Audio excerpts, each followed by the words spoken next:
सुन, हम लोगों ने क्या करना है कि जो पिछले क्लास में हमने टाइम एंड वर्क स्टार्ट किया था तो उसमें चेन रूल मैंने बताया था। अब वो चेन रूल एक बार तुझे जल्दी से बता क्या था। वो फॉर्मूला बता दे बस, बाकी तो छोड़। हमने कम से कम 7-8 क्वेश्चन किए भी थे उसमें। फॉर्मूला सिर्फ बोल, फालतू बातें मत कर। हाँ हाँ हाँ, ठीक है। इसके किस तरह से हम लोग को यूज़ करना है क्वेश्चन के अंदर में, ये सारी बातें मैंने बताई थी। मैंने ये भी बोला था कि अगर कोई एक्स्ट्रा कुछ आ जाए, जैसे एक क्वेश्चन में आ गया था mess charges. Mess charges is directly proportional to number of students living in a hostel. तो वो कॉस्ट ने नीचे रहेगा, क्योंकि जो चीज़ डायरेक्टली प्रोपोर्शनल होती है, जितने ज़्यादा बच्चे होंगे उतने ज़्यादा मिस चार्जेस होंगे। तो वो फॉर्मूला में हमारा नीचे आ जाता है। क्यों आता है वो रीज़न मैं तुझे बता चुका हूँ, क्योंकि यहाँ पे डायरेक्टली प्रोपोर्शनल हो जाएगा तो नेक्स्ट स्टेप में इसको नीचे भेजना पड़ेगा। और जो चीज़ इन्वर्सली प्रोपोर्शनल होती है, जैसे number of man with days, तो एन इज इक्वल्स टू के बाई डी हो जाएगा नेक्स्ट स्टेप में, क्योंकि इन्वर्सली प्रोपोर्शनल है तो ये डी भाग जाएगा ऊपर, and D is equals to K. तो अगर मान ले इन्हीं दोनों को मिलाना है तो इसको मैं कैसे मिलाने वाला हूं, तो ऊपर आ गया N D upon C is equals to K. What is C? C is the mess charges of each student. तो इसके ऊपर हमने 7-8 क्वेश्चंस किए थे थोड़े से। क्या हुआ? अरे हो जाएगा, रुक जा, तो मुझे भी आ रहे हैं। थोड़ी देर के बाद हो जाएगा वो, ठीक। तुझे पता तो, तू क्या पहली बार क्लास ले रहा है क्या? तुझे नहीं पता आज गर्मी ज़्यादा है? हाँ, ह्यूमिडिटी भी है, कुछ नहीं कर सकते उसका। हम्म। तो इसके अंदर हम लोगों ने करना है आज इसका सेकंड केस। मैंने बोला था इस चैप्टर के टोटल 10-11 टाइप्स के क्वेश्चन होते हैं। तो ये हमने फर्स्ट क्लास में फर्स्ट टाइप के ऊपर क्वेश्चन किया था, दैट वाज चेन रूल। आज जो हम लोग करेंगे वो इसी का एक्सटेंशन होगा, जिसको हम लोग बोलते हैं रीइंफोर्समेंट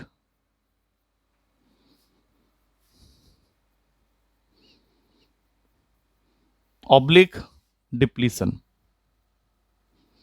ऑब्लिक डालने का मतलब ये नहीं कि दोनों सेम है, ये दो अलग अलग केसेस हैं सेम क्वेश्चन के अंदर में। तो इंग्लिश के हिसाब से तू मुझे बता, रीइंफोर्समेंट का मतलब क्या होता है और डिप्लीशन का मतलब क्या होता है? They are just opposite of each other, same नहीं है, लेकिन केस चूंकि एक ही जैसा है तो इसलिए साथ में लिख दिया है। क्या होता है मतलब रीइंफोर्समेंट का? ऐड करना, राइट।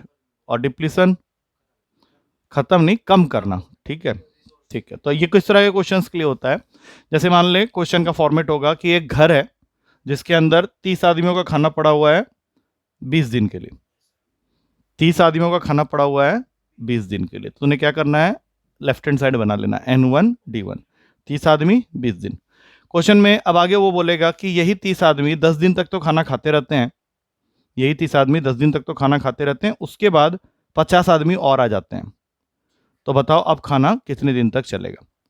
तो जैसे ही तूने सुना कि 50 आदमी और आ जाते हैं, इसका मतलब है क्वेश्चन चला गया रीइंफोर्समेंट का। तो मैं क्वेश्चन में कैसे फ्रेमिंग करूंगा आगे, 30 × 10, 30 आदमी 10 दिन तक तो खाना खाते रहे, उसके बाद ऐड कितने आदमी आ गए, 50 आदमी और आ गए, मतलब 30 में 50 और जुड़ गए, 70 बोल रहा है। अब खाना कितने दिन तक चलेगा ये तुझे निकालना है, तो वहां पे मैंने कर दिया डी। ठीक है। और अगर इसी क्वेश्चन में ये बोला होता कि 30 आदमी 20 दिन तक खाना खा रहे थे, खा सकते थे, 10 दिन तक ये खाते रहे, उसके बाद क्या हुआ, 15 आदमी भाग गए या मर गए सपोज, यहां बीच में प्लस ही रहेगा, 15 आदमी भाग गए या मर गए तो 30 - 15, अब खाना कितने दिन तक चलेगा? अगर तो ये छोटी सी चीज समझ जाएगा तो ये काम हमारा 10 से 15 मिनट के अंदर ही ओवर हो जाएगा। हाँ, दोनों ही सेम है। हाँ, सेकेंड वाला डिप्लीशन हो गया क्योंकि उसमें आदमी कम हो गए। ठीक है, ध्यान रहेगा। कर लेंगे क्वेश्चन इसके ऊपर में, सीधा स्टार्ट करते हैं क्वेश्चन के साथ में। हेडिंग डाल देना लेकिन, रीइंफोर्समेंट एंड डिप्लीशन का टाइप 2 क्वेश्चन है ये। अब सीधा क्वेश्चन आ रहा है, उसको करने की कोशिश करना without any pressure, without any new method और वेथड कुछ मत लगाना, सीधा क्वेश्चन पे ध्यान दे। A house of 750 man, a house of 750 man has food for 20 weeks, has food for 20 weeks. At the end of 4 weeks, at the end of 4 weeks, they are reinforced, they are reinforced by 450 men. अब question है, how long will the remaining food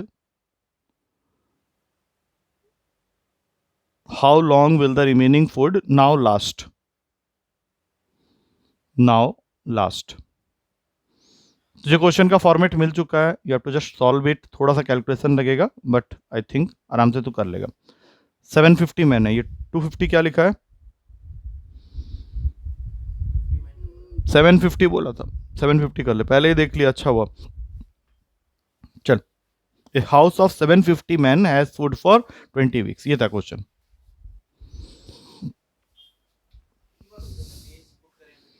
हाँ वो सही, हाँ नहीं नहीं वो कोई दिक्कत नहीं, वो कोई दिक्कत नहीं।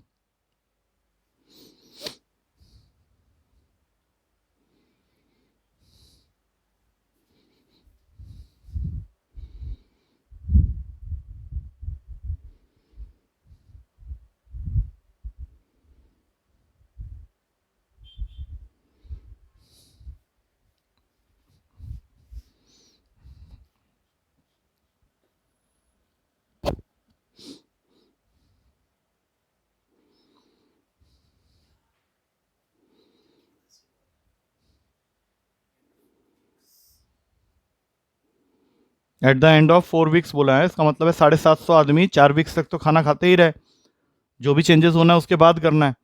तो अभी क्वेश्चन में जो ये वाला पार्ट मैंने बोला था वो तेरा फिक्स रहना चाहिए। नहीं नहीं, स्टार्टिंग तूने क्या किया, स्टार्टिंग तो सही किया है। 750 man has food for 20 weeks, ये तेरा लेफ्ट हैंड साइड तो क्रिएट हो गया। अब इसके बाद इक्वल्स टू डाल के यही 750 मैन 4 वीक्स तो खाना खाते रहे, उसके बाद जो भी चेंजेस आए हैं प्लस, अरे ब्रैकेट मत बना अभी, अभी प्लस का साइन डालेंगे ना वहां पे। हाँ, उसके बाद कितने आदमी आए बताओ। हम्म, और अब खाना कितने दिन तक चलेगा। हाँ वो वीक या डे एक ही बात है। चल अभी अब इसको सॉल्व करके यहाँ से आंसर निकालना है।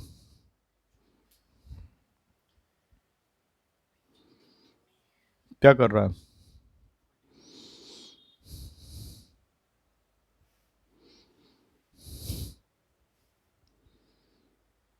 तेरा ना वहीं पे गड़बड़ हो गया पहले स्टेप में, अब माइनस में आंसर आएगा।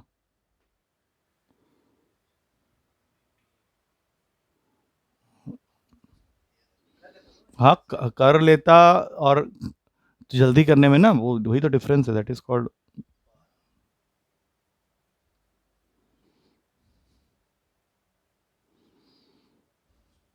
हम्म, 100 बोल रहा है भाई, 10 होगा। ठीक है, 10 वीक्स छोड़ दे, अब नेक्स्ट क्वेश्चन में आ जाओ। 120 मैन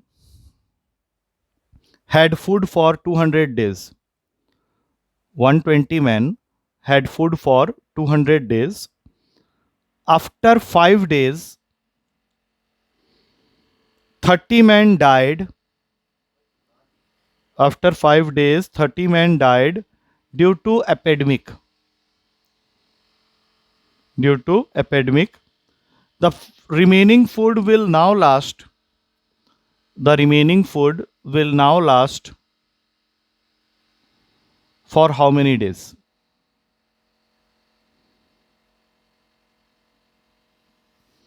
ठीक है, अब गलती मत करना, ठीक से कर। जैसे पिछले क्वेश्चन में मुझे बीच बीच में इंटरफेयर करना पड़ा, अब इस बार नहीं करूंगा। तेरा टाइमर नहीं लगाया आज, मैं लगाता हूँ।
तो तुझे दो क्वेश्चन से आइडिया तो लग गया कि इसमें कुछ खास जान तो बचा नहीं है।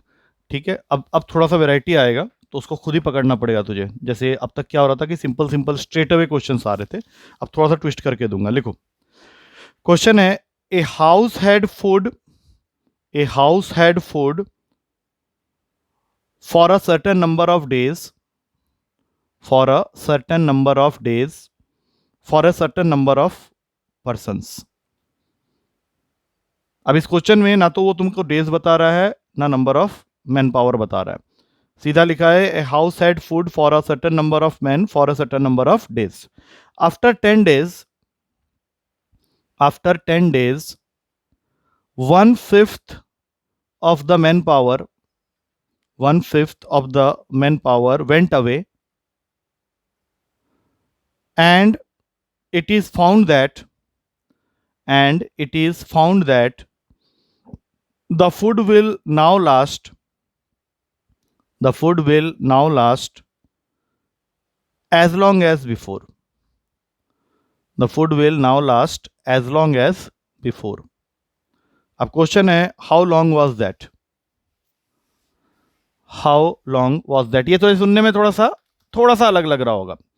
एक तो इसमें अलग ये है कि ना तो मैन बताया ना नंबर ऑफ डेज बताया, बट स्टिल क्वेश्चन तो है और सॉल्व भी करना है, और इसी डेटा से सॉल्व भी हो जाएगा। तो स्टार्ट कर ले एक बार, जैसे जैसे आगे बढ़ेगा तुझे रास्ता खुद ही दिख जाएगा।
कहाँ तक पहुंचा गाड़ी? अरे मैंने स्टार्ट नहीं किया था इस बार।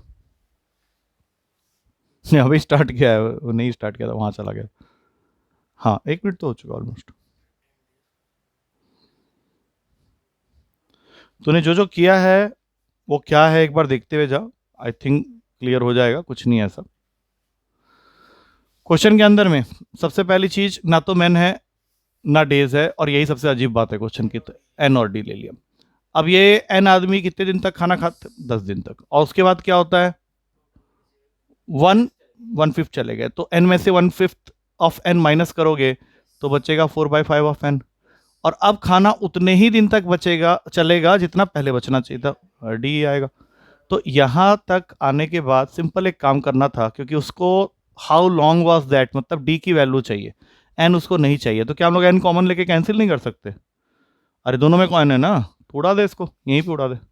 और जैसे इसको उड़ाएगा तो ये बन जाएगा D is equals to 10 plus 4/5 of D. अब इसको यहाँ फेंकेगा तो डी माइनस 4/5 मतलब डी बाई 5 ही हो गया, इज इक्वल्स टू 10 मतलब डी की वैल्यू हो गई 50 डेज। हाँ, ये हो जाता तेरे से आराम से, कोई दिक्कत नहीं थी। ठीक है, क्लियर है? चल नेक्स्ट क्वेश्चन। आई थिंक ये तुझे समझ में अब आ गया है। एक क्वेश्चन और कर ले। क्वेश्चन है, a house of N man, a house of N man, N छोटा चल बड़ा रख ले, कोई बात नहीं कोई बात नहीं। A house of N man had food for 30 days, had food for 30 days. After 10 days, after 10 days, 50 more men joined. 50 more men joined, and the food now lasted for, and the food now lasted for 16 days.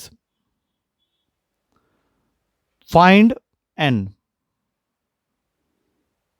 चल start करो अभी.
आ गया समझ में? बस इससे तो बेफिक्र रह, अब तो समझ में आ गया. थोड़ा सा टाइम इसमें भी ले ही लिया तूने, लेकिन चलेगा, कोई बात नहीं. तो इसके अंदर अब हम लोग थर्ड कैटेगरी में जाएंगे. थर्ड कैटेगरी होता है कंपैरिजन ऑफ एफिशिएंसी. अब जब मैं यहां पे वर्ड यूज कर रहा हूं कंपैरिजन ऑफ एफिशिएंसी, तो यहां पे क्या होगा, एक ही क्वेश्चन में 2 या 3 अलग अलग जेंडर के लोग होंगे. जेंडर तो नहीं बोलेंगे, सपोज कर ले मैन है क्वेश्चन के अंदर, वुमेन भी है, और किसी क्वेश्चन में मैन वुमेन के साथ में चिल्ड्रन भी है. चिल्ड्रन या बॉयज वर्ड यूज कर देगा. क्वेश्चन ये करेगा कि स्टार्टिंग में ही एक कंपैरिजन दे देगा कि एक काम है जिसको करना है 2 मैन और 3 वुमेन और 6 चिल्ड्रन. स्टार्टिंग में और वर्ड वो यूज कर रहा है. तो और वर्ड का क्या मतलब है कि 2 मैन जो है वो 3 वुमेन के बराबर है और यही 6 बच्चे के बराबर है. तो तुम्हारा कंपैरिजन क्या हो गया, वो हमेशा यही दिखाने की कोशिश करेगा कि मैन की जो एफिशिएंसी है वो ज़्यादा है. तो यहाँ पे तुम्हारा बन गया 2m is equals to 3w is equals to 6c. अब क्वेश्चन में वो बोलेगा कि अगर 2 मैन या 3 वुमेन या 6 बच्चे काम करते हैं तो काम सपोज खत्म हो जाता है 55 डेज में. तो अगर एक मैन, एक वुमेन और एक बच्चा मिलके काम करे तो काम कितने दिन में खत्म होगा? क्या किसके टर्म्स में करना ज्यादा सही रहेगा, सोचो. नहीं, मैन के टर्म्स में कर ले, क्योंकि सबसे ज्यादा बढ़िया कौन है, मैन ही है ना. तो हम लोग को ये रूल बना लेना है. देखो सी के टर्म्स में कर सकते हो, कोई दिक्कत नहीं है. तो यहाँ पे तुम एक वुमेन की वैल्यू पहले निकाल लो, एज कंपेयर टू मैन क्या हो गया 2/3, और एक बच्चे की वैल्यू निकाल लो, वो कितना हो जाएगा, करो 1/3 ऑफ मैन. तो जब तुम क्वेश्चन को स्टार्ट करोगे तो 2 मैन कितने दिन में करते हैं 55. अब मैंने 2 ही क्यों लिया, 55 तो चलो लेना ही था. 2 क्यों लिया, क्योंकि मैं चाहता हूं कि क्वेश्चन मैन के फॉर्म में कन्वर्ट हो जाए. और दूसरे साइड में जब मैं जाऊंगा तो मुझे इन तीनों को मिक्स करना है, मतलब तीनों को ऐड करना है. तो सबसे पहले क्या होगा, यहां पे आएगा 1 प्लस वुमेन के जगह में 2/3, फिर उसके बाद 1/3 और इंटू डी. अब इसी को सिर्फ सॉल्व करना है तुम्हें. अब यहाँ पे ध्यान रखना, डेज कभी फ्रैक्शन में भी आ जाए तो कोई दिक्कत वाली बात नहीं है. वैसे इसको एक बार सॉल्व कर लेते हैं. मल्टीप्लाई करने की जल्दबाजी मत मचाना, 2 इंटू 55 को रहने दे, इसको ऐड कर ले. कितना बन गया देखना, 2 आ गया. तो आंसर क्या आ गया तेरा 55 डेज. आया है समझ में कुछ? अब क्वेश्चन में कुछ वेरिएशन हो सकती है, जैसे यहाँ 2 कर दे, यहाँ 3 कर दे, 4 कर दे, एंड लिखा है तो सबको ऐड करना है तुझे. हाँ तो बस ये वाला भी समझ में आ गया तुझे, तो 1-2 क्वेश्चन इसके ऊपर में कर दे. तो 2 केस तेरे आज कंप्लीट हो गए हैं, इससे ज़्यादा नहीं करेंगे. लिखो क्वेश्चन लिखो. 1 मैन और 2 वुमेन और 3 बॉयज, 1 मैन और 2 वुमेन और 3 boys can do a piece of work in 44 days. can do a piece of work in 44 days. Then one man, one woman and one boy can do the same work in how many days? Can do the same work in how many days? हो जाएगा आराम से. हाँ, question पढ़ एक बार, क्या बोला था उसने, स्टार्टिंग से पढ़. जैसे ही ये लाइन देखा तो 12 मैन इक्वल्स टू 18 वुमेन कर दिया, और का मतलब होता है इक्वल्स टू. और इक्वेशन का लेफ्ट हैंड साइड रेडी कर ले, क्योंकि हमने मैन के फॉर्म में करना है. 12 मैन कितने दिन में काम को कर लेते हैं, या 18 वुमेन कितने दिन में काम को कर लेते हैं, क्या दिया है 14. तो ये वाला साइड फिक्स हो गया. अब यहाँ पे छोटा सा कैलकुलेशन है, एक वुमेन की जब वैल्यू निकालेंगे तो उसको तो लिख देगा 2/3 ऑफ मैन. अब ये 2/3 कैसे आया होगा, 6 के टेबल में इसको काट दिया मैंने. ठीक है, अब बताओ कितने लोगों को काम करवाना है. 8 मैन, उसको तो 8 ही रहने दे, प्लस अभी एक वुमेन 2/3 मैन के बराबर है. अगर 16 करेंगी तो 16 इंटू 2/3 कितना हो जाएगा, 32/3. कितने दिन में काम कर लेंगे, मिलके करने का, एंड का मतलब होता है प्लस. अब 12 इंटू 14 को छेड़ेंगे नहीं, जैसा कि मैंने बोला है, और 8 इंटू 3 20, 56 हो गया. 14 के टेबल में 56 आता है 4 में, और 4 12 को काटेगा 3 में. 3 3 9 होता है, डी इक्वल्स टू 9 डेज आ गया. कहानी खत्म. क्या गलती हुई बताओ.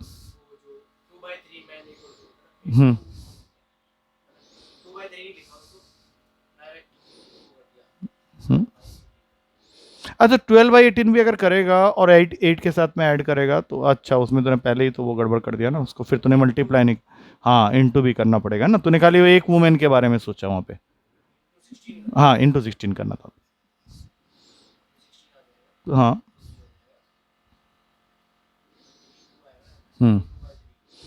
32/3 प्लस 8, जो 8 मैन ने तेरे, और फिर हो जाएगा सॉल्व. 56/3 बनेगा, कैंसिल करेंगे, आंसर आ जाएगा बाई 3. 56/3 और प्लस क्यों लिख रहा है वहां पे, 8 प्लस 32/3 है ना.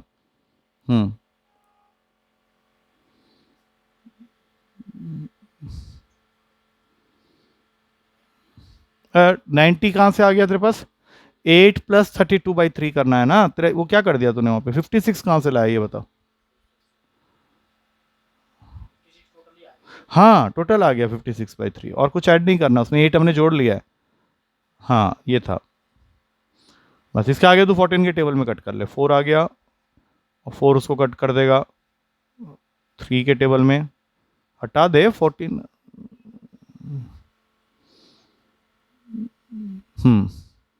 ठीक है, आ गया, डी इक्वल्स टू 9 डेज आ गया. छोड़ दे, बंद कर, खत्म कर.